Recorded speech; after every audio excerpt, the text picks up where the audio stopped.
This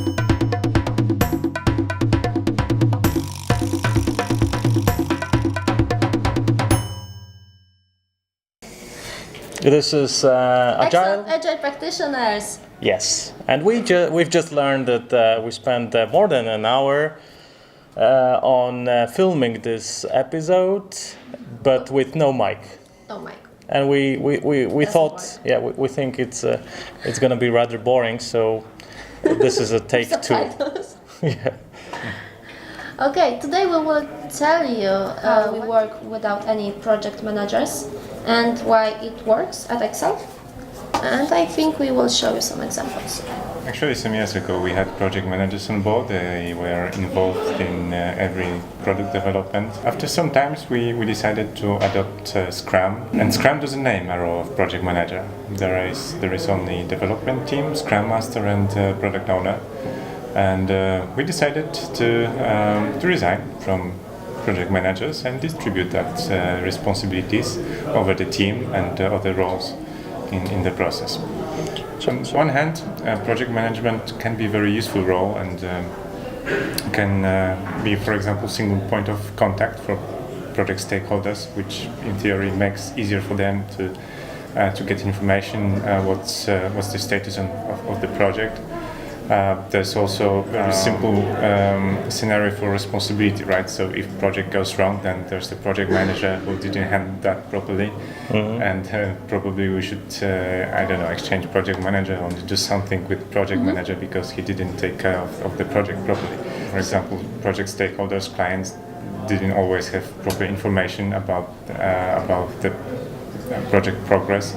Also, the projects were not always on time and on schedule, and the team were not managed properly. So, on one hand, we might say that the role was not filled perfectly, but on the other hand, we thought that it might be something with that role, that it's not the best fit for software outsourcing, for collaborating with clients, and we decided to try Scrum and split that accountabilities. Okay, so we know why we did it, and how does it work in practice? Project managers? I don't know. You don't know that. Yeah, I'm too young. Basia is too young. She So never. I don't remember. But I know how it works without project managers, and it's surprising, but it works without them. Okay, how does it work when there's no single person which is responsible for the success? When we have project manager, then we have only one person who feels responsible for the whole project, for the success and for the failure.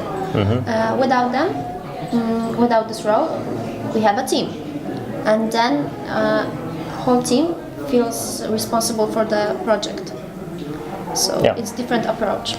It's different approach. So where is the trick? I think that the most important thing is the transparency, as it makes everything visible, so everyone in the team can see what's going on. The product owner can see what is going on in the product development, how the team is performing, what's been delivered so far. We work in iterations, so after each sprint, which takes 2 weeks, product owner, which is our client, can see result. Of course, the product owner can see usually result on a daily basis as the sprint progresses, but after each sprint there's a potentially shippable increment of the product. The difference is that by default everyone sees the progress, right? Because normally you go to project manager, right, and asking, okay, John, what's the status, right? And John has to ask team. You don't need to ask to know things. So you're not asking, so what can I do in Agile? You can see a sprint burn down, you can see product backlogs, you can see summaries from each sprint, how the team was performing, what's been delivered, what were risks, how the team solved them. The point is that the results are easy to access for you, so you don't have to go and ask, but at any time you can just check it. I can approach any team and I don't have to ask, that's one thing, of course. And on the other hand, I can ask everyone and everyone's synchronized, right? Everyone's on the same page. And this is good or bad in Agile? In general, I think it's good. It might be challenging, especially at the beginning when you start working in such an organization, that you are not only taking care only about your job, but also about the whole team, also about the results. because I think with project manager you might be not so aware of this. Somebody asked you such a question why you are not delivering. You are in the middle of the sprint and you delivered only 30%. Yeah. So then maybe you will start to think, okay, there is something wrong. Maybe we should change something. Maybe we should plan some action.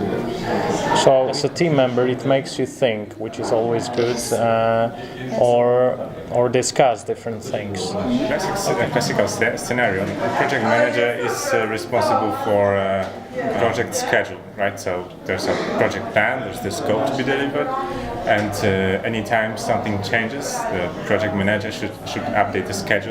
In contrast, in Scrum, there's the product owner's role, and one of the key responsibilities for product owner is to deliver the vision of the product to the team. Project manager is biased more towards the team and scope and managing what's been established at the very beginning, while product owner, from our perspective, is more a single person responsible for updating the vision and delivering the vision to the team, but the most up-to-date vision. So he's not managing the team, but he's ensuring that the team has a vision. The difference between traditional project management and agile software development is that nobody assigns tasks or jobs to do. Everyone is looking for the task which is most suitable for the person. So what happens in the situation that there is certain thing to do in a sprint and nobody wants to do it? If the product owner gives you a context and the vision, then probably the team knows that this is important and this is something that needs to be done. Okay, but from your practice, have you experienced such a situation? Not really. Not really? I've never had situation like teams come to me and they say, oh, we have a task and nobody wants to do it, help us. I've never experienced something. Okay, like but certainly, in the real world, there is a lot of things that you don't want to do. How do you make it as a Scrum Master that people take things which are not very challenging? At the beginning, I ask why. Yeah. Okay.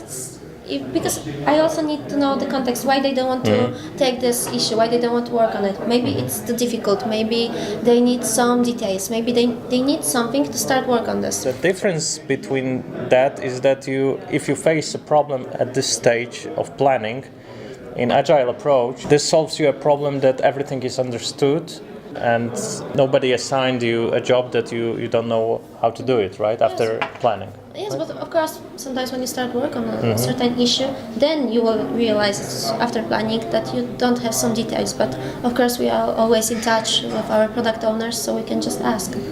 Okay, so that's actually good thing you mentioned. Problem.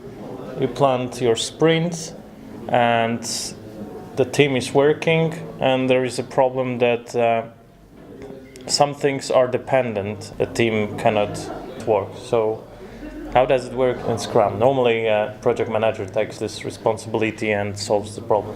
The team self-organizes, so if there's a situation that team cannot deliver some user story or many user stories because there's some, for example, API from other vendor that is not ready, or a second team that didn't deliver what's needed to continue, then the team can always use the product backlog, select the next user stories in product backlog, and start developing them. It's like I want to go to certain mountain to reach the peak.